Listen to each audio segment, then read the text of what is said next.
CST, une grande première pour le petit prince Louis. Âgé de seulement 4 ans, le jeune souverain a effectivement rempli l'une de ses obligations royales en assistant à la messe de Noël, organisée le dimanche 25 décembre 2022 à l'église Sainte-Marie-Magdalene à Sandringham, dans le Norfolk.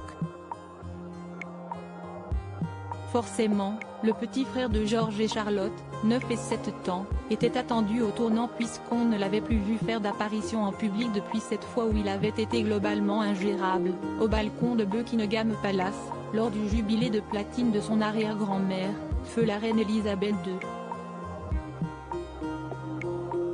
Grand absent des funérailles de la reine, sans doute dû à son jeune âge, le prince Louis a, une fois encore, fait le spectacle lors de la messe de Noël à laquelle la famille royale d'Angleterre a participé. Les 3 enfants de Kate Middleton et du prince William ont fait fondre le cœur du Royaume-Uni entier, mais CST sans doute le petit dernier, vêtu d'un long manteau et d'un short court, qui a le plus attiré l'objectif des photographes présents dans l'assemblée.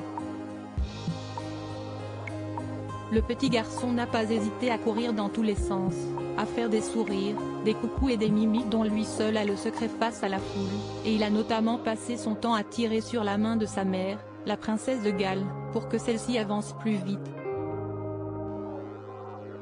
CST ainsi qu'on l'a aimé le prince George, la princesse Charlotte et le prince Louis ont tous reçu de jolis cadeaux de la part des citoyens anglais amassés autour de l'église Sainte-Marie-Magdalene de Sandringham, notamment des fleurs et des peluches du Père Noël et du très british ours Paddington. J'adore tous les membres de la famille royale, surtout les enfants, explique une dame qui a voyagé de loin pour assister à cette scène, au Daily Mail. Le prince Louis. J'adore le prince Louis.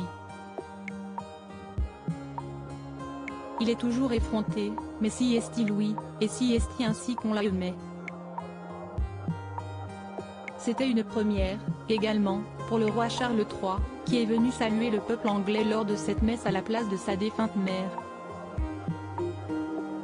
Inutile de dire que chacun a dû avoir une pensée pour Elisabeth II, pas seulement en cette occasion, mais aussi le soir du réveillon et le matin du 25 décembre, au pied du sapin.